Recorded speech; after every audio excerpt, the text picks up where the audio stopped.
Est-ce que vous pouvez vous présenter, s'il vous plaît? Donc Céline Brulin, je suis conseillère régionale de Normandie et sénatrice de Seine-Maritime. Enchantée, très impressionnée. Non, il faut pas. Alors, est-ce que vous pouvez nous dire ce que vous avez pensé de cette exposition? D'abord, je trouve que l'idée de faire une exposition, c'est super parce que ça met en avant des qualités de stagiaires qu'on ne connaissait pas forcément.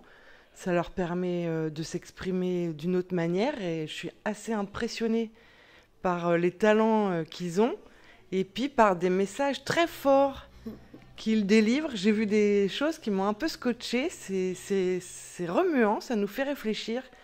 Et de ce point de vue-là, je trouve ça très intéressant. Et puis j'ai appris qu'il y avait des stagiaires qui, par ce biais-là, en fait, s'étaient un peu réorientés. Je ne sais pas si c'est tout à fait exact ce que je dis. Et en fait, ça leur avait permis de trouver peut-être leur voie, leur véritable voie.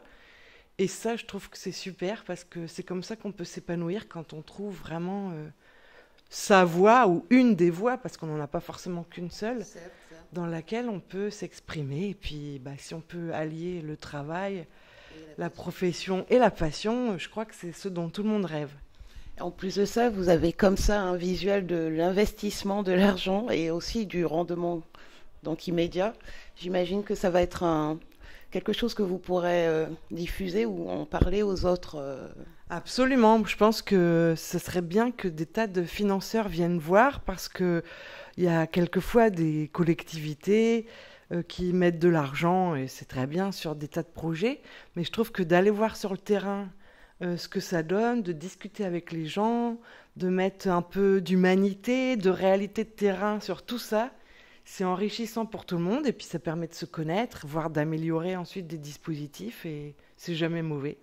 On est d'accord. Et du fait que vous êtes sénatrice, donc vous allez des fois accorder des bourses, là vous avez vu un peu le résultat, ça vous permet de vous dire qu'on pourrait être large sur ce qu'on vous propose ou par rapport aux demandes qui sont faites pour la région?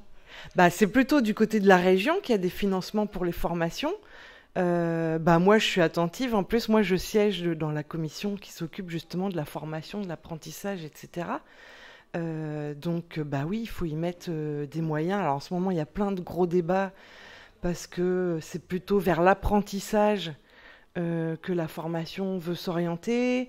Moi, je sais que j'agis aussi pour que les centres de formation comme Fodeno, comme le CEFAP, puissent avoir, et je crois que ça avance dans le bon sens, des contrats, ce qu'on appelle pluriannuels. Parce que ce qui est terrible pour les organismes de formation, c'est qu'ils fonctionnent par appel d'offres, c'est-à-dire la région lance un projet, qui veut concourir pour obtenir le marché, on parle comme ça, et pour faire ces formations-là. Sauf que pour construire des formations, il faut souvent le faire dans le temps.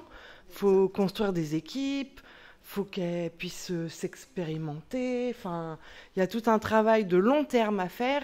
Et moi, j'agis et j'argumente pour qu'on sécurise les organismes de formation parce que je crois beaucoup au fait de pouvoir construire des formations dans la durée. Ça ne veut pas dire qu'en cours de route, il ne peut pas y avoir des évolutions.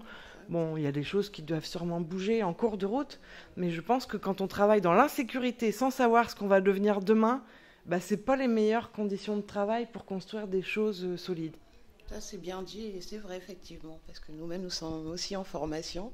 Mais du coup, par rapport à aujourd'hui, il y a le centre du Havre, du moins un représentant qui est venu. Donc, il y a une interaction avec Bolbec et le Havre. Ça aussi, ce serait bien de tendre vers ce genre d'interaction pour permettre justement aux autres de voir le travail des autres aussi et pourquoi pas d'y trouver des vocations.